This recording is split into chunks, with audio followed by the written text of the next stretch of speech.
این قسم حربی تعینات مخصوص است که به ستاد گنرالی قواهای مسلح تاجیکستان شامل میباشد. سربازان برای به اینجا افتیدن باید به طلبات‌های مخصوص انتخابی جوابگو باشند. دام 2 سال آنها از مشق و تمرین‌های دشوار حربی و درس و مشغولیت‌ها گذشته برای عملیات‌های مخصوص وزارت مدافعه تیار میشوند. گزارش امروزه ما از حیات سربازان این قسم نظامی. صدای سرشینه به قول قطاریان آگاهی برای آنها است که در خواب مانده‌اند. در اصل آنها خیلی بروقت‌تر از این فرمان قریب 6 صبح بیدار می‌شوند. در هیئت تعینات مخصوص بیشک خواب‌آلودها راه نمی‌یابند. برای به این گروه شامل گشتن به دستی ابله و افتیدن کافی نیست.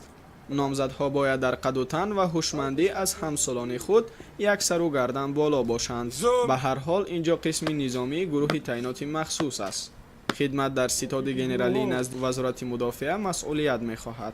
دوره اولی که من به خدمت حربی اومدم، اولا جدایی از یار و دوست، یعنی که از پدر و مادر اولا کمتر دشوار بود. بعدا آموخته شدم و به فکر عقیده من چنین بخش اومد که یعنی من برای بهر پدر و مادر خدمت کرده ایستادم، بهر وطن عزیز خدمت کرده ایستادم. من باید اینو صافدلانه پیش برم خدمت رو.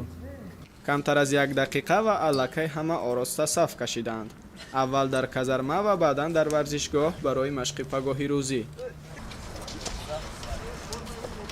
خدمت خانه مادری هیچ کس نیست، اما اینجا همه باور دارند که محض خدمت مادر را ادا میکنند.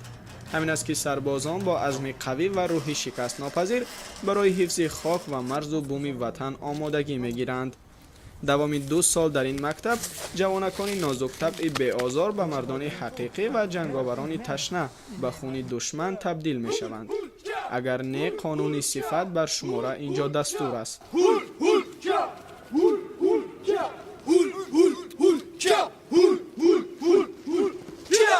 دخت و درزمال و پاکیزه نگاه داشتن جای خواب برای یک عمر از یاد می شود.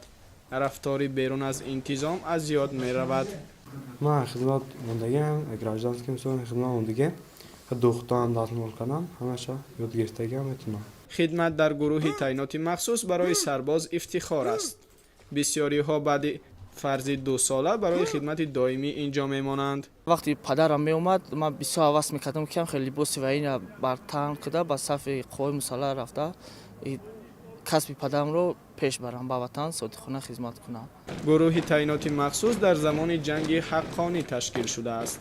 ملکه های اولین خود را نیز واحدی نوتأسیس محض در زمین های ناهموار، کوه و ریلیف ها و مانع های طبیعی کسب کردند. تا حال این جنگاوران 10 ها عملیات پشتی سر کرده تجربه 20 ساله دارند و امید است تروریسم و اکستریمیسم به تاجیکستان راه نخواهد یافت. عبدالله غربتی، بحرالدین دولتов، Asia